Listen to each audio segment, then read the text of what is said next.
Buenas tardes, amigos, ¿cómo están? Ya estamos en otro programa más de Cocinando con Marilyn Magazine. Como siempre, tenemos a la doctora Cristina Balinotti, doctora en psicología, experta en familia. Doctora, gracias por estar con nosotros, gracias por su tiempo. Un placer para mí, un abrazo para ti y para tu audiencia, un gusto. El anime, un pasatiempo adolescente o un peligro para estar alertas. Quizás muchas personas no conocen ni siquiera lo que significa, obviamente, esa palabra, y por eso hoy usted nos va a hablar de ese tema tan importante, sobre todo para los padres. Podemos comenzar el análisis de este tema o el desarrollo del mismo haciéndonos una pregunta. ¿Qué buscan los adolescentes? Y muchos padres sin duda se contestarán, buscan hacerme la vida imposible. Pero la realidad es que desde la teoría del desarrollo social, psicosocial de Erickson, el adolescente solo busca tener una respuesta a la pregunta, ¿quién soy yo? Quiere saber quién es. Y entonces está en una época en que todo el desarrollo de su cerebro lo lleva a la búsqueda de ese conocimiento, ¿verdad? A modelos identificatorios, que ya como entra en la adolescencia o es adolescente, los modelos identificatorios no son mamá y papá, son los amigos, el grupo al que prefiere pertenecer. Nos quieren, pero ya no es el vínculo identificatorio que tenían en la infancia. Y entonces embarcan con sus amigos en una suerte de conocimiento, o a veces solos también, de todos los contenidos multimedia, de todo lo que está ofreciendo hoy en día las comunicaciones. Y dentro de todo ese mosaico de entretenimiento para ellos, que al mismo tiempo, de nuevo, es buscar esa identificación, saber quién es, se encuentra el anime, o anime en español, anime, que deriva de la palabra americana animation, que significa, por ejemplo, que es la expresión audiovisual de un cómic, es decir, de un cómic. Recuerdan que leíamos las tiras cómicas con ilustraciones y viñetas. Bueno, esto es lo mismo, pero audiovisual, y por lo tanto tiene una gran influencia, tiene mayor influencia por cuanto se trata de la imagen. ¿Cuáles son las características de esto? Primero, nació en Japón, hace varias décadas nació en Japón, dentro de una sociedad muy distinta a la nuestra. Ellos están muy jerarquizados, son muy protocolares, observan la etiqueta aún en la vida familiar, la madre está en el hogar, pero sin embargo les dan un gran permiso a los hijos dentro de ese hogar porque la educación y la sociedad a la que van a salir es una sociedad sumamente, estrangula mucho la expresión de quién puede ser el joven. Allí hay fanáticos, los otaka, de estas historietas audiovisuales. Y lo que sucede, ¿cuáles son las características? Las características es que, bueno, son esos dibujos, hemos visto mucho los adultos también, esos dibujos de ojos grandes, como esas ventanas que quieren abrir los niños al mundo, la expresión exagerada de las emociones, los gestos estrambóticos, que justamente son los gestos y las expresiones de nuestros jóvenes, de nuestros adolescentes. Por eso se identifican mucho con estas tiras, que en Japón nació para los adultos, justamente para que los adultos pudieran desestructurarse un poco de esa sociedad tan uptight, como se dice en inglés, es decir, tan estructurada, tan jerarquizada. Y entonces era un medio de liberar todas esas emociones en los adultos. Claro, con el tiempo desarrolló géneros que no son aptos para los jóvenes. Por ejemplo, está el género pornográfico, el género romántico, con escenas de intimidad entre parejas muy explícitas. Atención con esto.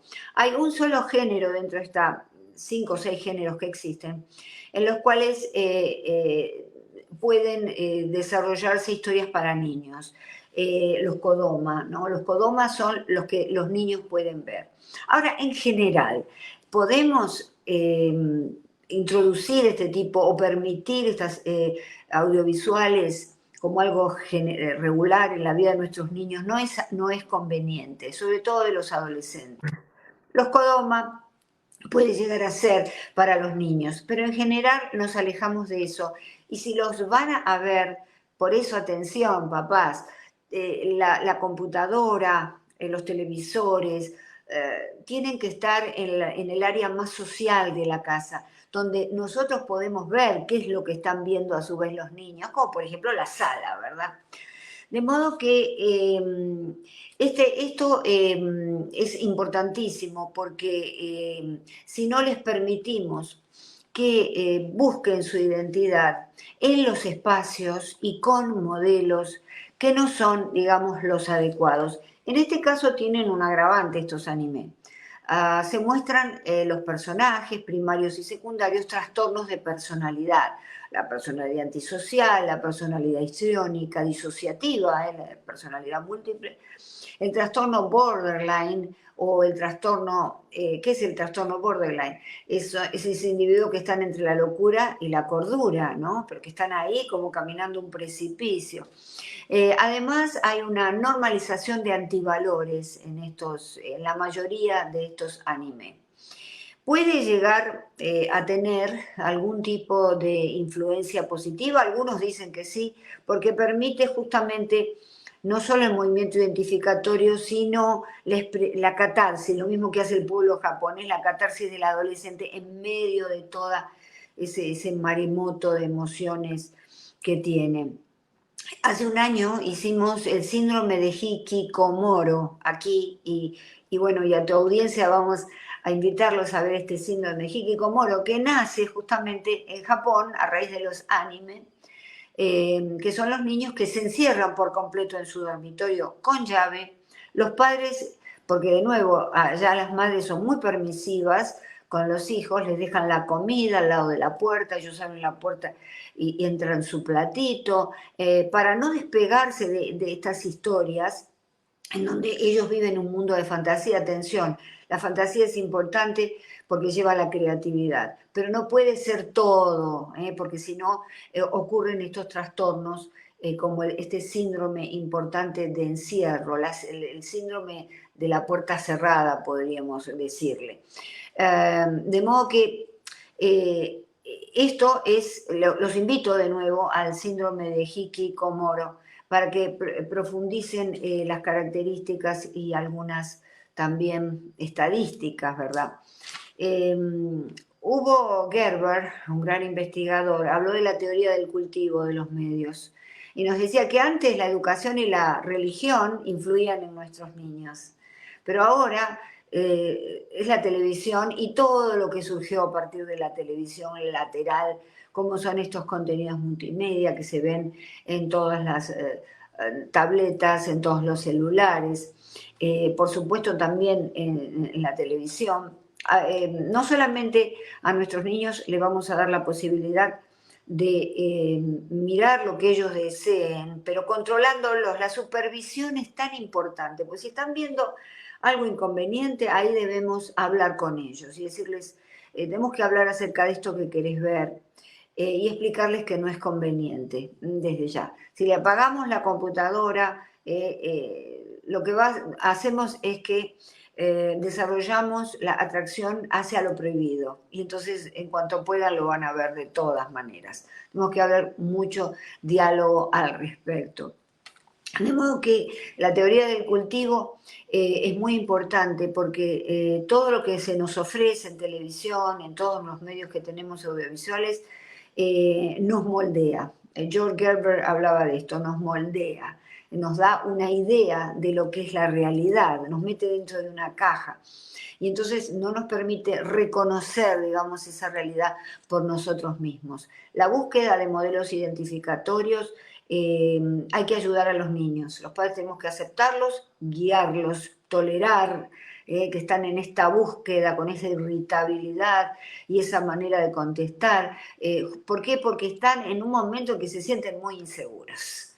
De modo que esto es un breve panorama de lo que se llama anime, ¿verdad? Podemos indicar sobre el final del tema, que anime y el manga, o manga, que son las historietas o cómics, son muy confundidos, pero como dijimos al comienzo, el anime o anime es la versión audiovisual del cómic o el manga. Aquí tenemos ya preguntas, doctora, de nuestro público, mucha gente conectada, obviamente esta tarde. Vamos con algunas de ellas. Gracias a todos los que están conectados y que están compartiendo este programa. Dice, doctora, ¿esos animes influyen a la rebeldía? Bueno, claro, porque se identifican con estos dibujos que tienen justamente expresiones exageradas de sus emociones, que estallan, sí, sí, por supuesto. Tenemos que tener cuidado con los personajes dentro de estos animes que aluden a la violencia. Claro que sí. Dicen, doctora, yo tengo un niño que ya es una adolescente de 14 años y se encierra muchas horas en el cuarto y dice que está haciendo tarea. Efectivamente, cuando le toco la puerta me abre y está haciendo tareas, pero yo no sé si es que no lo veo cada minuto, sino que quizás cuando yo le digo que voy a entrar, él sí está obviamente haciendo sus deberes. Primero no tenemos que pedir permiso a nuestro hijo para entrar a su habitación. Y yo entiendo que tú lo haces, Glenis, ¿verdad? Tú lo haces porque es lo que aconseja la cultura, inclusive desde la psicología. Vamos a dar intimidad, no vamos a ver que violar la intimidad del niño. Pero sabemos que la intimidad se desarrolla dentro de estructuras maduras, cerebrales, ¿verdad? Entonces, la puerta tiene que estar entreabierta. Hay que hablar, hay que tratar de llevarlo a tomar algo, a ir a un parque a hacer un ejercicio y poder hablar con él y decirle, de ahora en más, la puerta va a estar entreabierta. De modo que, ¿por qué? Porque la casa esta, donde tú vives, es la casa de mamá y papá. Cuando tú tengas tu propia casa, producto de tu propio trabajo, vas a poder cerrar todas las puertas que quieras. Pero mientras vivas con mamá y papá, las reglas las ponen mamá y papá y la puerta tiene que estar entreabierta. Claro que sí, muy importante poder poner, vamos a decir, las reglas en nuestra casa, sobre todo cuando están bajo nuestro techo, nuestros hijos, doctora, para que ellos hayan un respeto. No significa que porque estén en su espacio, de alguna manera, que es la habitación de ellos, no tengamos un respeto o un acceso directo a ese espacio. Exacto, exacto. Me parece correcto entreabrir la puerta. Cuestión de que uno puede pasar y más o menos tener la idea, ¿verdad? De que está estudiando o que no está haciendo. Es muy importante. Y el tiempo de estar en su dormitorio no puede ser más largo que el tiempo en que está socializando con los padres.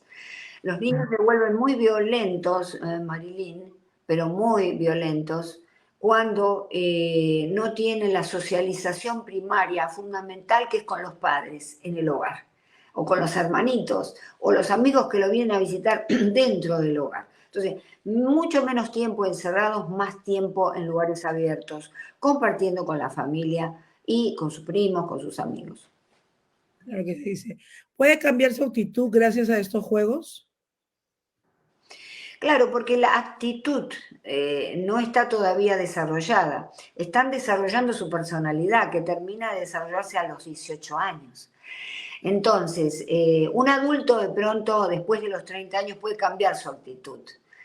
O puede ser, perdón, puede su actitud ser influida. Pero un niño se está armando, estamos armando una personita. Y entonces tenemos que tener cuidado porque pueden estas historietas o cualquier audiovisual, película que vean, distorsionar la realidad de lo que es él, de lo que es la vida. Y entonces influir y hacerlo mucho más irritable, claro, porque quieren identificarse con estos personajes desde ya. Claro que sí. Dice, doctora, buenas tardes. ¿Cómo controlamos a nuestros niños que usen un teléfono? ¿Qué tal, Andreina? Buenas tardes.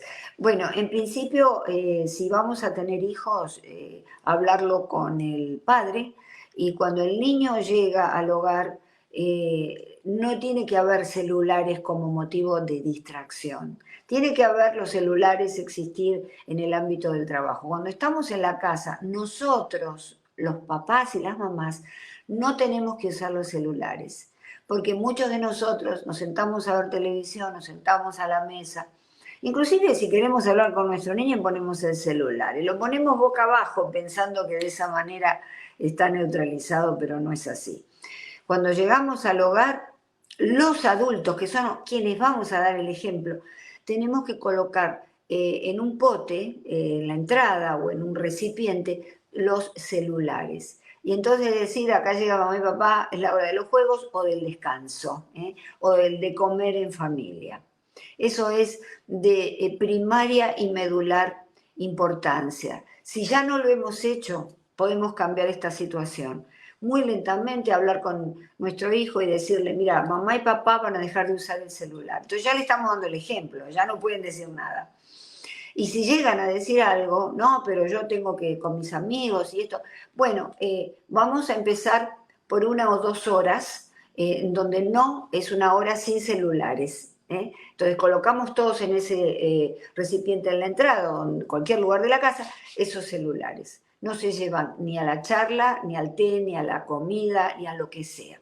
¿Y qué hacemos entonces? Va a decir el chico. Bueno, vamos a charlar en familia. Podemos ir a dar una vuelta en bicicleta, podemos dar una vuelta por el jardín, podemos proponer un tema, jugar, por ejemplo, con juegos de mesa. Toda esa propuesta que al principio al niño le va a molestar y va a decir esto es una penitencia, después le va a gustar, se va a sentir bien. ¿Por qué? Porque influye directamente en el cerebrito de los niños, que es un cerebro social, como el de todo ser humano. Gracias por la pregunta. Seguimos con más preguntas, doctora. Dice, doctora, ¿qué piensa usted de que esos los posee? Como ese ¿Perdón? juego de Free Fire. Me imagino que ellos cambian sus acciones. Digo, los posee, entiendo yo, no sé cómo que quiere explicar Glenis. Claro, se vuelven fanáticos quizá de este tipo de juegos, ¿no? Como los otaku en Japón. Entonces tenemos que tener mucho control sobre eso, porque el fanatismo es una característica muy primitiva que se lleva inclusive a etapas adultas, ¿no? Vemos los fanatismos políticos, los fanatismos en el deporte, pero en los niños es conveniente, y también en los adultos, pero bueno, es más difícil de manejar, es conveniente evitar esa clase de fanatismos. ¿Cómo? ¿De qué manera? Bueno, desarrollando más tareas en el hogar, más juegos, lo que estábamos diciendo antes. Empezar de a poquito, sin prohibir, bueno, al principio va a ser difícil si no lo hacemos, no lo hemos hecho antes.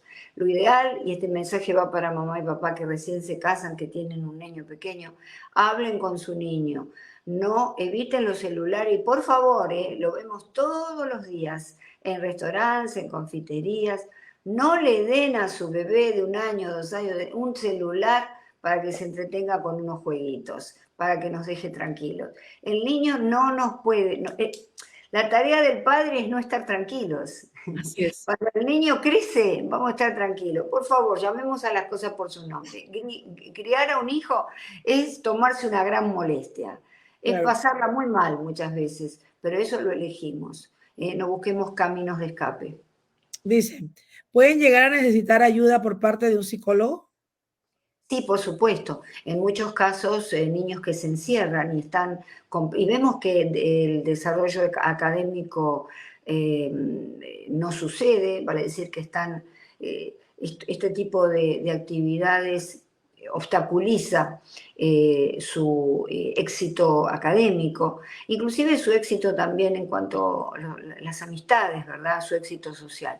Tenemos que llevarlo a un psicólogo infantil o infanto juvenil. Que por supuesto, porque ¿qué pasa? No se pueden dar consejos, se pueden dar consejos generales, pero ya un caso en particular, atención, esto es muy importante, un caso en particular tiene que ser revisado, chequeado por un psicólogo en la intimidad de un consultorio. Claro que sí. Vamos aquí, dice, doctora, dice, hoy en día hay que estar pendiente de nuestros hijos porque en las redes sociales hay cosas muy fuertes. Sí, las redes sociales tienen que ser neutralizadas con las redes familiares. Es decir, para mí son redes antisociales por completo, porque no facilitan la socialización del niño. Fíjate que ahora se está estudiando la gran epidemia de soledad que existe. La gran epidemia de soledad en la época de las grandes comunicaciones, cuando todo está resuelto, todo está inventado. Cuando tocamos un botón y a veces ocurren milagros, cosas que antes nos llevaba mucho trabajo hacer y ahora lo logramos. Entonces, en efecto, tenemos que tener mucho cuidado con las redes sociales. Son redes antisociales y pueden generar trastornos, inclusive agresividad en niños que tienen predisposición a la agresividad, mucho más en los varones. Claro que sí. Dice, doctora, es que definitivamente ya casi no hay animados que realmente ellos puedan ver, si no son muy fantasiosos, generan agresividad en ellos. Bueno, pero nosotros podemos ofrecerles hacer dibujos con ellos, hablar con una psicopedagoga, si no podemos ir a una psicopedagoga, hablar con la maestra y decirle cuáles son los juegos o las actividades, dependiendo de la edad, que yo puedo hacer en casa para compensar esto de la televisión. Claro, desde ya, para eso necesitamos tiempo. Por eso, llamando a las cosas por su nombre, hay alguien que tiene que estar en la casa con los hijos. Y Claro que esto sí. no es una antigüedad, esto es una prioridad, porque el futuro nuestro puede ser muy aciago, no porque vayamos a exterminarnos de la faz de la Tierra por una explosión nuclear o por una pandemia, pero sí puede ser que sobrevivamos muchos siglos en un estado absoluto de pánico, de una guerra de todos contra todos, porque hoy, en el 2023, no supimos tomar acción para evitar que nuestros hijos sean violentos. Por favor, mamá, papá, el chico se pone más violento si no tiene diálogo, si no tiene apego seguro, si no confía en los padres. Entonces, ¿qué pasa? Esa situación, más lo que ven en los medios, en lo que ven en las redes sociales, eso los hace mucho más violentos. Y desde ya que los voy a invitar a un video, Marilyn, de la última conferencia que di, que se llama Bullying intrafamiliar cuando el maltrato se aprende en casa. Porque este es otro caso, el caso en que los niños se refugian en los dibujos, en las redes sociales, en todo lo que puedan, porque en el hogar hay un maltrato absoluto, ya son testigos o son víctimas, pero hay un gran abuso. Y entonces allí también estamos haciendo sin querer un niño agresivo, un niño violento. Claro que sí, doctora. Dice, con respecto a las redes sociales, están hechas para mayores de edad y el problema comienza cuando ya los papás les crean cuentas a los niños con datos falsos. Desde ahí radica el mal uso de las redes sociales en los niños. ¿Qué opina, doctora? Sí, Luz Amparo tiene mucha razón. Lo que pasa es que la humanidad pasa un periodo adolescente hoy en día. Los padres somos adolescentes y entonces nuestros hijos vienen a ser hermanitos menores. Y queremos que, lógicamente, sacarnos de encima al niño y que sean rápidamente adultos. Este es el gran problema que estamos viviendo. Quizá estamos a las puertas de la adultez, pero no esperemos abrir esa puerta hacia la adultez de nosotros como padres para dar el ejemplo a los hijos. No esperemos a que algo suceda, a que algo más terrible suceda. Así como estamos hablando ahora, ya ocurrió en Atlanta otro tiroteo masivo en estos momentos, en estas horas. ¿Qué estamos esperando para tomar acción? Para tomar acción desde el hogar, papá y mamá. Así es, doctora. Doctora, por acá hay otra pregunta. Dicen, los padres de hoy le dan un teléfono a los hijos para que no los molesten y no se imaginan el daño que le hacen a sus hijos. Talitza, en efecto, es así. Tienes toda la razón, es una afirmación muy ajustada. Lo vemos cuando salimos a comer o a tomar un café, los padres en sus celulares, ni siquiera hablan el papá y la mamá juntos. No es que quieren que el niño esté ocupado para disfrutar de un momento juntos, no. Quieren estar en sus celulares de manera individualista, porque esta es una sociedad individualista, en donde los proyectos son individuales y no son colectivos, y por lo tanto son reflejo del tipo de familia o estructura que tenemos. Los niños no pueden estar, los niños cuando son chiquitos tienen que estar en la mesa, y yo sé que es aburrido, pero nos tenemos que aburrir también con los chicos. Es aburrido porque el chiquito no sabe armar un razonamiento y uno lo tiene que entretener, pero esa es la naturaleza de la maternidad y la paternidad que en esta humanidad adolescente que vivimos hoy en día queremos negar. Claro que sí, doctora. Dice, ¿existe un vínculo entre el interés por el anime y el comportamiento suicida? Claro, se ha descubierto a través de estudios que este tipo de afición, es decir, la costumbre constante de ver estas historietas, así como otras cosas también, pero vamos a hablar de estas historietas audiovisuales, lleva a trastornos de depresión, de ansiedad y de ideación suicida. Sobre todo si la identificación es con alguno de estos personajes heroicos que se quieren suicidar o pseudo heroicos que se quieren suicidar en las tiras audiovisuales. De modo que sí, sí, hay que tener muchísimo cuidado, pero también la ideación suicida surge del niño dentro de una familia que no le da validación a sus deseos, que no le enseña a procesar emociones y a nombrarlas, y en una familia que no le da, el niño quiere pertenecer, quiere saber quién es y a dónde pertenece. Y entonces quiere pertenecer, por eso se va más con los amigos, porque es la etapa además del gusto por las amistades. Pero si en la casa no siente que tiene esas raíces largas en el hogar, se va a quedar a merced de cualquier tipo de influencias. Así es, doctora, sí. Dice, lo más fácil como padre es darle aparatos tecnológicos a los niños para mantenerlos quietos. De eso estábamos hablando exactamente. Por acá dice, doctora, por acá nos dicen, doctora, tengo un hijo de 19 años y tiene una amiga o enamorada de 18. Quieren irse un fin de semana fuera de la ciudad. Yo en realidad no veo algo mal en eso, pero tengo miedo de las cosas que puedan pasar a su alrededor. Claro, ¿Qué me aconseja? claro, tú conoces a tu hijo, Santiago, quien no sé si es Santiago exactamente Sí. la que me hizo la pregunta, pero bueno, ¿conoces a tu hijo o a tu hija? ¿Sabes cuáles son sus límites? ¿Le has enseñado esos límites, valores, principios? Pues entonces ya con 19, 18 años es inmaduro todavía, pero si quiere hacerlo, bueno, debes hablar con él previamente, darle algún tipo de charla, de consejos, eh, que yo sé que ellos no piden, pero es la única manera de reforzar, decirles, por ejemplo, sabes que tú no tienes necesidad de entrar en las drogas, ni tienes necesidad de entrar en el alcohol, así de una manera exagerada, como ocurre acá en Estados Unidos, porque tú eres un niño amado. Le tienes que decir así, tú eres un niño amado. En esta familia se te quiere y se te espera. Y bueno, y dejarlo. En algún momento tenemos que dejar a los hijos crecer.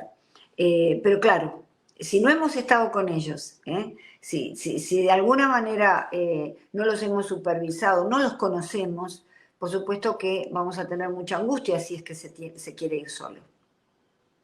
Claro que sí, doctora. Acá hay otra pregunta. Dice, doctora, tengo un niño de 6 años y conoce del teléfono lo que yo le he permitido ver. Y su tablet la tengo bloqueada, la maneja desde mi teléfono y quizás sea muy radical, pero creo que es la única manera de empezar a rescatar esta generación de tanta tecnología. Claro, de tanta tecnología y tanta incomunicación. Te hablaba de la epidemia de soledad, no solamente de la soledad efectiva de personas que se quedan sin amigos, sin la familia o viven solos, sino de la soledad percibida, que esto es algo que ataca a los jóvenes, la soledad percibida. ¿Por qué? Porque no tienen esta, digamos, interacción amorosa con sus amigos, con sus amigas.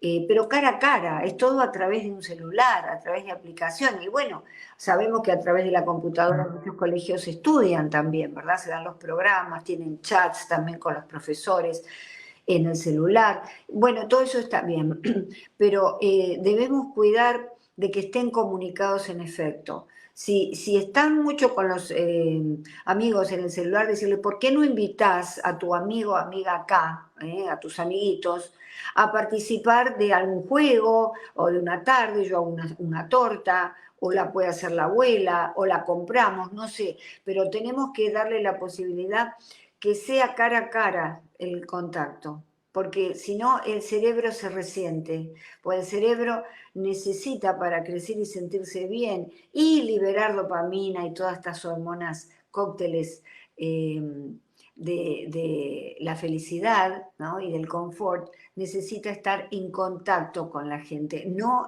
pegado a un celular. Está muy bien que este niñito de 6 años esté controlado, sin duda, por la mamá. Te felicito, Luz Amparo, así tiene que ser. No hay que tenerle miedo a la palabra radical, porque acá estamos en una época que le tenemos miedo a los hijos, en que nosotros mismos nos sentimos unos jóvenes y entonces la jerarquía familiar se está perdiendo. Claro que sí, doctora. Vámonos a ir con más. Aquí tenemos, dice acá. Doctora, sé que el tema no tiene nada que ver el día de hoy, pero tengo un vecino que tiene 10 años y se lleva lo que no es de él. ¿Qué le recomienda a su amiga? Porque le pega mucho cada vez que lo hace. Me imagino que la amiga de ella es la madre y le pega al niño. Bueno, hay unas teorías que indican que un niño que roba es un niño robado de afecto. Un niño que roba es un niño al que le han robado afecto. Entonces tenemos que indagar cómo es la casa. ¿Eh? De hecho, el padre y la madre le pegan de esta situación y eso no es remedio. Podía funcionar hace 50 años, ya no funciona más. Entonces, ¿qué es lo que está faltando en el hogar de ese niño? Que entonces, que él simbólicamente, eso que siente que le falta, simbólicamente es todo un acto eh, no consciente, va y roba un objeto. Ese objeto que robó es el símbolo de lo que le falta y dice, ahora lo tengo. Ese es el inconsciente del niño. Pero lógicamente no lo tiene. Y entonces entra en un peñón en el que se desliza y llega, por supuesto, a conductas, si esto no es tratado, de delincuenciales, ¿verdad?, en el futuro. Por eso, lo primero es decirle a los papás, tiene que ir a terapia el niño, y en terapia sistémica, que es la mejor, la terapia con los papás, ver qué es lo que le está faltando al niño en el hogar que lo está reemplazando con esas conductas delictivas. Claro que sí, doctora, claro que sí. Tenemos más preguntas. Queremos invitarlos a las personas a que vayan a las redes de la doctora Cristina Balinotti y puedan informarse. Vamos con esta última pregunta. Dice, doctora, ¿qué piensa que un niño de 8 años tenga redes sociales? ¿Y cuál sería una edad adecuada para que ellos tengan redes sociales? Me refiero, entiendo que es a las cuentas que puedan ellos tener. Claro, yo desde el punto de vista teórico podemos decir que las redes sociales debieran recién tenerse después de los 16 años. Desde el punto de vista práctico, es imposible porque no podemos prohibirle a nuestros hijos el contexto social dentro del cual se criaron. Los niños nacen y conocen mucho mejor que nosotros todo lo que son los aparatos electrónicos que nosotros tuvimos que aprender a manejar. Ellos nacen con ese saber casi incorporado. Entonces debemos manejarlo lo mejor posible. Hay que ver también cómo es la personalidad del niño, o cómo es él. Hay niños más maduros que otros, hay niños que pueden tenerlo antes que otros, pero lo ideal es empezar muy lentamente, alrededor de los 10 años, 8, 9, 10 años, va a depender de cómo es el niño, pero de a poco, de a poco. Por ejemplo, te doy un celular para que te comuniques con mamá y papá si pasa algo en la escuela, pero él no tiene acceso a las redes sociales, no tiene acceso a nada de esas cosas, solamente tiene en su agenda los teléfonos de mamá, de papá, de los abuelos, de ambos lados, de algunas amigas, solamente eso. Funciona muy bien. Luego se le puede permitir, por ejemplo, los niños quieren estar en Instagram. Bueno, estás en Instagram, pero para este grupo nada más. Es privado y es para mamá, papá, la abuela, la amiga. Y Claro. funciona muy bien y realmente te digo porque mi nieta tiene 14 años y funciona de esa manera. Y no le genera ninguna angustia, al contrario, porque trabaja mucho mejor sus relaciones sociales con amistades, con la familia y fundamentalmente un deporte. Ella está en el golf, pero ustedes pueden llevarlo a natación, cualquier cosa que les libere energía, Marilyn, Glenis, y además que les dé ese gusto, ay, estoy haciendo algo que me sale bien. Y entonces ya la atención sale de toda esta oscuridad de las redes sociales y se pone en un deporte, hockey, fútbol, lo que ustedes quieran, que tengan acceso a ello. Claro que sí, doctora. Doctora, como siempre, muchas gracias por su tiempo. Para nosotros es un placer tenerla cada semana aquí dando estos consejos, hablando de temas tan importantes para siempre, obviamente, la mejoría de la familia. No tantos padres que a veces no saben por dónde empezar, que tienen dudas e incertidumbres, pues usted siempre respondiendo sus mensajes y sus preguntas de nuestra audiencia. Están las Trata, redes sociales, @cristina.balinotti. sí, unifamilia.com, los invito a mi canal de YouTube. Allí van a encontrar respuestas a muchas de sus preguntas. Y balinotti.com, mi website, y recordarles que todos estos consejos son generales, pero que si tienen un caso en particular, que por favor visiten a un psicólogo o a un profesional de la salud mental en el que ustedes confíen. Claro que sí. Doctora, vamos a hablar en la medida de lo posible la próxima semana de un tema tan importante como lo que pasó con el tiroteo, que usted lo mencionó, pero sobre todo la angustia que crea en familias, en padres, en hijos, en personas que a veces dicen, entonces no puedo tocar a la puerta a un vecino, entonces no puedo decir nada, me debo quedar callado si me siento mal. Son muchas cosas que pasan por la mente de las personas hoy en día después de ver esta Sí, noticia. sí, sí, sí, esto yo lo he hablado, está en mi canal de YouTube, pero con todo gusto lo vamos a tocar el tema, si tú deseas, la próxima semana. ¿Qué es lo que está pasando con esta hiperirritabilidad y esta violencia de todos contra todos? Es así. Claro que sí, doctora. Doctora, muchas gracias. Que tenga un excelente fin de semana. Un abrazo. Gracias por Un estar con abrazo nosotros aquí. grande, Marilyn, un gusto verte, un beso para tu audiencia. Gracias, hasta la próxima.